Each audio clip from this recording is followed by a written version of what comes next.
question. Je vous remercie. Merci Madame la Ministre. La parole est maintenant à Madame Solange Nadille. À vous, chers collègues. Merci Monsieur le Président.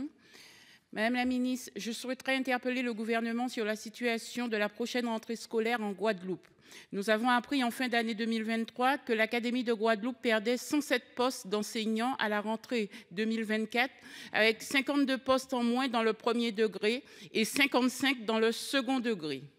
L'argument invoqué est celui d'une chute du nombre d'élèves. Pourtant, l'académie manque déjà aujourd'hui cruellement de moyens de remplacement et d'enseignants spécialisés, comme elle manque d'ailleurs de psychologues, de compétences psychosociales, d'accompagnants des élèves en situation de handicap et d'assistants d'éducation. Par ailleurs, une grande partie de la communauté scolaire de Guadeloupe vient de milieux sociaux marqués par la précarité.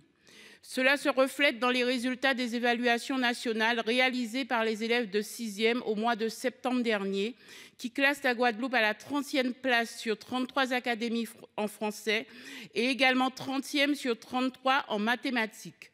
Sans surprise, malheureusement, les 6 dernières places du classement national sont occupées par les académies de territoires ultramarins.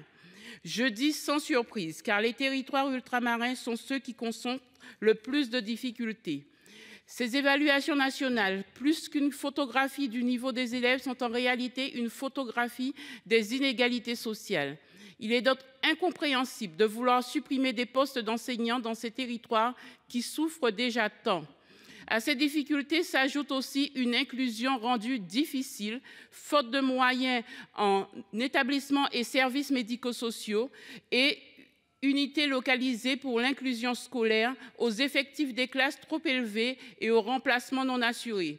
Compte tenu de ces éléments, le gouvernement pourrait-il réétudier les suppressions de postes annoncées dans l'Académie de Guadeloupe et plus largement, quelle stratégie le gouvernement entend-il tenir pour pallier aux difficultés de l'école dans les Outre-mer afin de rattraper le retard sur l'Hexagone?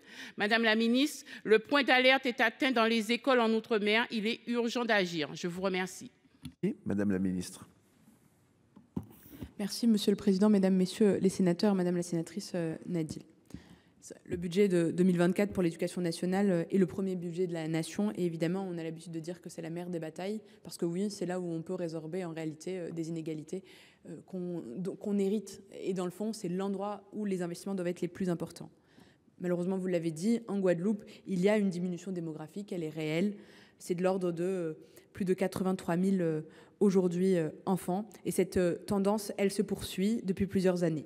Sur les 15 dernières années, Madame la sénatrice, la Guadeloupe voit une baisse des effectifs de l'ordre de 34% de ses enfants, et qui se prolonge en 2024 avec une baisse prévisionnelle de plus de 500 élèves. Malgré cette démographie, Madame la sénatrice, les moyens d'enseignement n'ont pas été réduits à proportion et c'est les taux d'encadrement qui le montrent.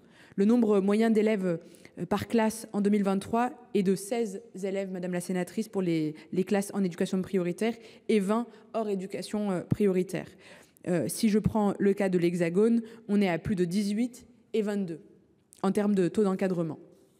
Le nombre de postes d'enseignants pour 100 élèves est beaucoup plus favorable que sur le territoire hexagonal, puisqu'il y a à peu près 8 postes pour 100 élèves en Guadeloupe contre 6 postes pour 100 élèves au niveau national.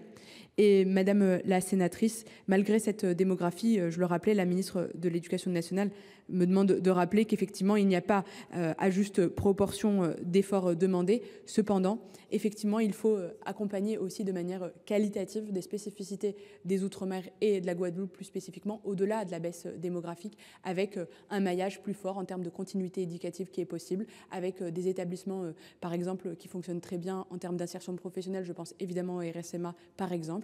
Je pense à des opportunités comme les EPID qui sont complémentaires. Ce qui est certain, Madame la sénatrice, c'est qu'il y a des besoins spécifiques dans les Outre-mer et en Guadeloupe en particulier. Et les réponses, elles doivent être multiples, mais elles doivent être aussi à la hauteur des besoins des territoires et donc d'apporter, au-delà du taux d'encadrement qui malheureusement effectivement est plus élevé que la moyenne, d'être un accompagnement territorial. Je vous remercie. Merci.